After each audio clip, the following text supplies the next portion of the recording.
Voilà,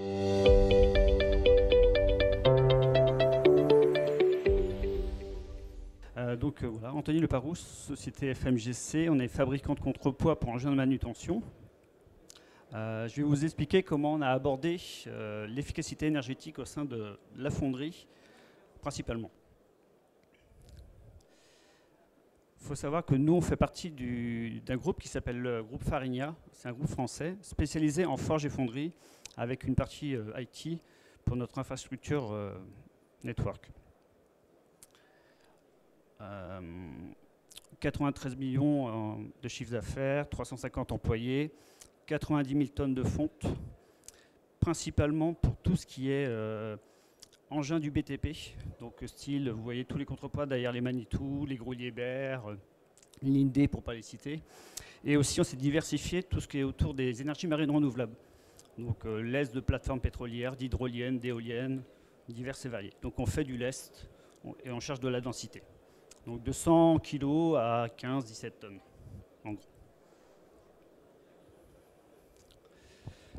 Je vous explique un petit peu. Donc là, le contexte économique.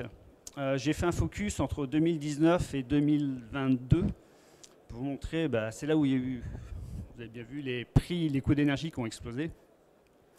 Donc nous, on a pris de plein fouet l'augmentation électrique, où on a fait un coût x4, où là, on n'a pas été maître du tout de la chose, on n'a pas vu les choses non plus arriver.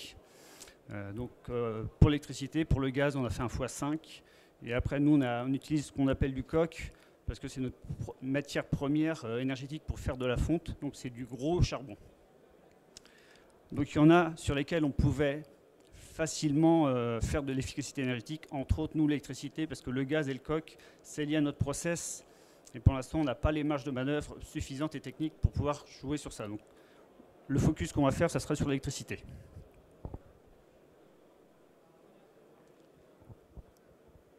Alors, les outils, comment nous, on a abordé déjà, c'était une volonté de la direction. Si déjà la partie direction ne rentre pas dans le cœur du projet, ça va être très, très compliqué de pouvoir découler ensuite. Ensuite, on a engagé, nous, la formation Pro-RFI, pour devenir référent énergie. Donc, entre autres, moi, je suis devenu référent énergie du site, ce qui nous a permis de pouvoir utiliser ensuite des outils grâce à cette formation pour vraiment mettre en place et identifier des leviers d'économie. Ensuite, on a fait l'opération Loire Énergie qui a été détaillée avec le CETIM, avec des aides de l'ADEME, où là, on a pu commencer à mettre en place notre stratégie de management pour pouvoir faire de l'efficacité énergétique avec l'objectif d'aller à l'ISO 50001. En parallèle, on a fait un audit énergétique avec EDF. On a cherché on va dire un grand, entre guillemets, pour pouvoir on va dire avoir des vraies solutions, parce qu'on a eu par le passé des mauvais choix techniques. On a cherché la facilité, et donc là, on s'est aperçu qu'avec des grands, on a pu réussir vraiment à passer un gap. Et aussi en parallèle, on a pris un apprenti, parce que mine de rien, il faut de la ressource derrière dès qu'on veut pouvoir avancer. Un outil tout bête, ce qu'on avait récupéré avec la formation de Pro-RFI, ça s'appelle l'Energy Check. Ça permet tout de suite, en quelques clics, de pouvoir faire un focus, comment on est basé au niveau de notre efficacité. Ça permet de balayer la stratégie énergétique, tout ce qui est la démarche de management, la démarche pour la mise en œuvre, tout ce qui est la partie mesure et l'amélioration continue. Donc en un simple clic, voilà, on sait où on est rendu et vraiment les axes sur lesquels on peut travailler. Et nous, au fur et à mesure, on fait évoluer cet outil-là pour voir où on est rendu sur l'ISO.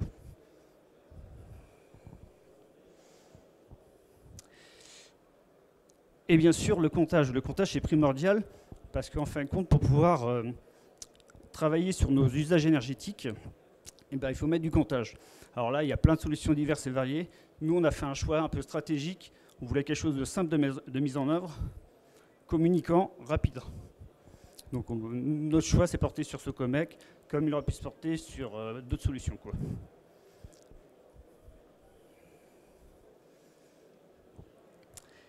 Donc ok, il y a des données, mais donc maintenant il faut les exploiter. Donc il faut en parallèle prendre un outil MES. Après là, il y a un panel de choix. Nous on a cherché quelque chose d'un peu de polyvalent. On n'a pas pris de la grosse Bertha, comme on dit. Et on a trouvé quelque chose qui nous sort tout de suite des données assez facilement, rapidement, et qui nous permet tout de suite de déjà travailler directement sur nos UES, avec l'édition de rapports de production pour pouvoir manager les énergies. Tout de suite, nos courbes de charge, parce qu'en fin de compte, oui, si ça nous sort juste des kilowattheures, on ne va rien faire. Parce que le fonctionnement d'une machine, elle est très intermittente, suivant la production, ou alors si elle a un problème. Donc, si on n'a pas la courbe de charge, on ne peut pas travailler dessus. Donc ça, c'est hyper important. Ça nous permet aussi de faire des comparaisons d'un mois à un autre, d'une semaine sur une autre, d'une année sur une autre.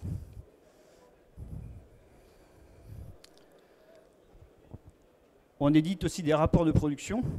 Donc tous les matins, chaque responsable de secteur reçoit dans sa boîte mail un rapport de prod pour lui faire un focus instantané de la journée passée pour pouvoir voir, tiens, là je suis pas bien, là je suis pas bien. Et après, il rentre dans l'outil pour vraiment aller en détail, en profondeur.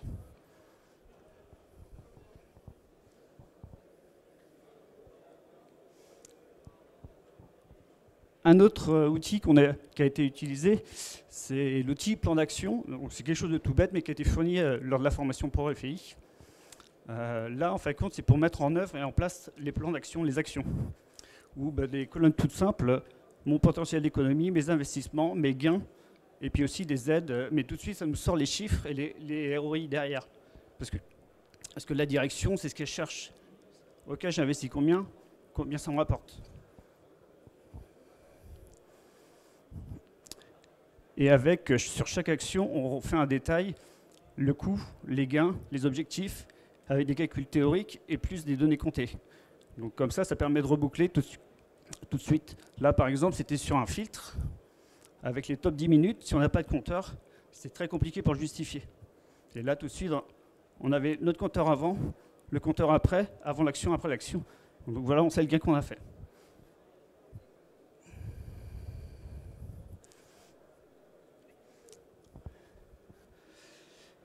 Voici un petit peu donc, comment les premières actions qu'on a mis en place quand on a vraiment lancé notre démarche. On a fait venir des intervenants extérieurs, parce qu'il y a un moment, on a la tête dans le guidon, on oublie de lever la tête et d'enlever les œillères. Donc là, on a fait venir des intervenants qui tout de suite, ce qu'ils appellent les quick wins, mais des solutions assez simples et très rapides, où là, style la baisse de 0,3 bar, la détection de fuite, plein de petites choses qui permettent tout de suite d'avoir un retour, un gain rapide. On a fait un asservissement d'un filtre en fonction d'une delta P, alors que le filtre, ça fait 20 trucs qu'il est là. Mise en place de variation de vitesse, l'éclairage LED, plus en maintenance, on a vraiment fait un basculement, quoi. La détection de la pose du pistolet dans une cabine de peinture. Je pose mon pistolet, je baisse sa vitesse. Je lève le pistolet, je me remets à fond.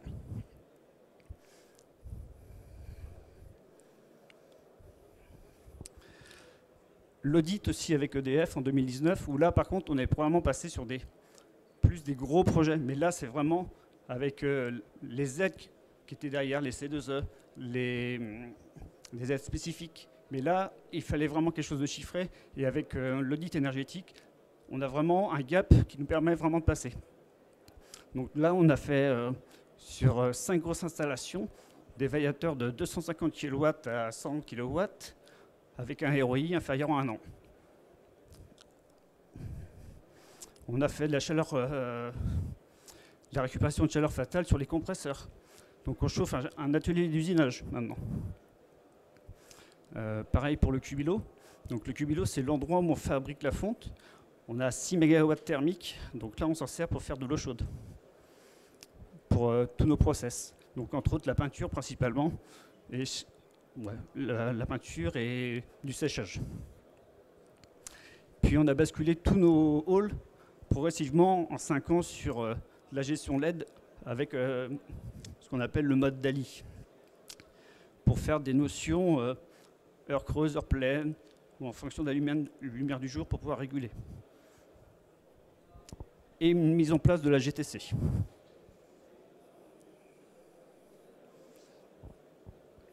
Alors là, je vais vous parler un petit peu de la GTC, ce que ça permet de faire. On va piloter, nous, de l'éclairage, des filtres et de la CVC. Parce que c'est ce qu'on a beaucoup, on a une quinzaine de gros filtres, et l'éclairage LED, on a des très grands halls.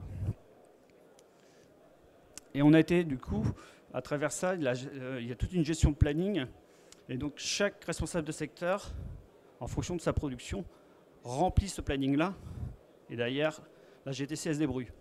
Donc c'est eux qui sont acteurs. Et je pense que du coup, c'est hyper important, parce que s'ils ne sont pas acteurs de la chose, bah, c'est bon, j'éteins ma machine quand j'ai le temps, quoi. Donc du coup, le fait de mettre ça, c'est eux, en fonction de la prod qu'ils ont, s'ils travaillent le week-end, s'ils vont être en pause ou autre. Ben d'ailleurs, on a été chercher tout ça. Et ils le programment à la semaine, et du coup, ben voilà, ça nous fait 300 MWh par an d'économie.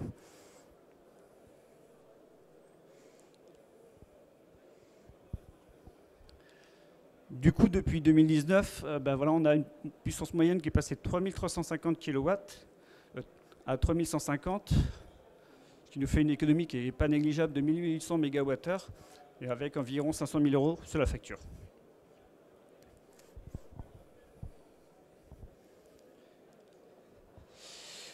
Du coup, en parallèle de tout ça, avec Laura Énergie, eh ben, ça nous a permis de vraiment lancer notre démarche pour se projeter sur l'ISO 50001.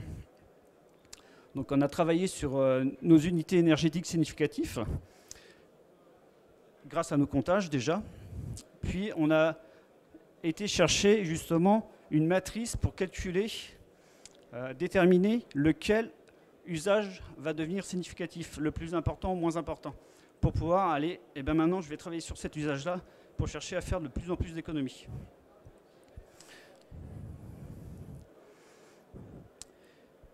Donc là, ici, on a déterminé nos 5 usages significatifs. Et derrière, eh ben, on a été essayer de déterminer des facteurs pertinents. Donc les facteurs pertinents, c'est les choses qui vont vraiment avoir un impact dessus. Donc nous, principalement, c'est la production, l'heure. Des fois, ça peut être la température de sable, la température de l'eau froide, la DGU. Donc ça reste en fonction de chaque usage.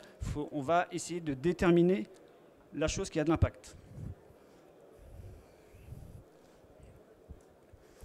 Donc on a défini, on a été chercher, donc là dans ces cours-là, on a un système de référence, donc là, on a pris la meilleure année où là vraiment on était vraiment au top, et à partir de derrière, à partir de ça, on va chercher le R carré. Vraiment, donc le R carré, c'est un calcul mathématique qui nous aide à déterminer donc, nos facteurs pertinents. Et derrière, on en a ressorti des indicateurs qui servent maintenant en production. Donc du coup, s'il n'y a pas d'indicateur, c'est vrai que c'est compliqué pour les gens de production de se projeter aussi. Donc ça fait effet domino. Au fur et à mesure, on dépile et puis ça monte jusqu'à la prod. Donc là, on était sur un système de froid. Donc on a dû faire une matrice en fin de compte, parce que le froid, il était dépendant de plusieurs facteurs pertinents, et chaque facteur pertinent indépendant, c'était pas bon. Il a fallu qu'on les concatène ensemble. Et donc, on a sorti une courbe théorique. Et derrière, en fonction des projets qu'on fait sur cette machine, eh ben, on regarde si on est dans notre courbe ou pas. Donc là, par exemple, on peut voir qu'on a fait un gros investissement, nous, à l'arrêt technique au mois de juillet et août. Donc en rouge, c'est le théorique. Et en bleu, on voit qu'on a eu un décroché. Donc, notre investissement a porté ses fruits. Donc, on a vraiment diminué. On a fait moins 41% sur la consommation.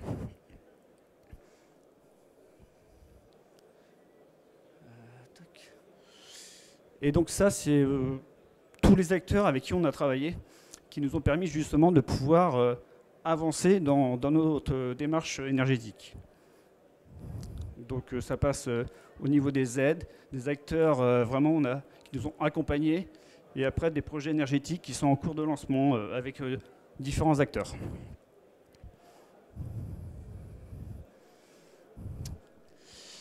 Donc ce qu'il faut retenir, C'est la direction, une démarche qui vient vraiment d'elle, que faut vraiment une volonté. Après, il faut former, donc référent énergie. Là, il faut profiter de la formation Pro FEI, qui est hyper intéressante. Avoir bien en tête des apprentis, c'est hyper important parce qu'ils ont plein d'idées nouvelles qu'on n'est pas forcément et de jeunesse. Ils ont plutôt les dents longues. Donc c'est vraiment très très intéressant. Tout ce qui est quick wins, alors, de par des idées des personnes extérieures, vous pouvez faire entre entreprises. Nous, on a développé des partenariats avec des entreprises de la plasturgie, mais qui n'ont rien à voir avec notre domaine, mais c'est vraiment des œils extérieurs. Tout ce qui est comptage, exploitation, ça c'est hyper important. Sans comptage, vous n'allez rien faire. Donc ça, c'est primordial. C'est vraiment votre base de départ. Et après, la détermination des UES et puis la mise en place d'indicateurs. Et puis autrement, tout ce qui est intervenant extérieur, faut en profiter. Ils ont plein de choses à offrir. Après, faut faire le tri. Mais ça permet vraiment d'être au courant des évolutions techniques, technologiques. Voilà. Ok. Super. Voilà. Alors, désolé, je ne suis pas un adepte des grandes discussions. Non, mais c'était parfait. Vous étiez très clair et c'était très bien. Parfait. Est-ce que vous avez des questions à ce sujet? Bonjour monsieur. Quelles sont vos étapes après ce que vous avez fait, qui sont des choses quand même relativement simples? Vous avez parlé d'éclairage, de variateurs. Il y a beaucoup d'industriels qui ont déjà franchi ce cap. Et c'est quoi pour vous l'étape d'après? La grosse étape, nous, c'est l'ISO 50001. Là, en ce moment, on a lancé une étude de faisabilité, donc pour entre autres cibler sur la récupération de chaleur fatale. Donc, dans nos 6 MW thermiques, on a été voir si on était capable de faire du froid, avec du chaud, faire du froid. Donc, entre autres, avec des gros froids absorption. On a regardé aussi pour faire de l'énergie électrique, avec des ORC. Donc, ça, c'est les deux gros projets liés à la chaleur fatale. Là, c'est nos gros projets parce que maintenant, niveau lumière, tout notre site est géré. Et maintenant, on va travailler à travers l'ISO 50001 sur le comportemental. Parce que l'humain a un très très gros facteur important dessus, où là, il y a vraiment à glaner parce qu'il y a plein de choses encore où l'humain n'a pas fait encore ce gap pour nous dans la fonderie.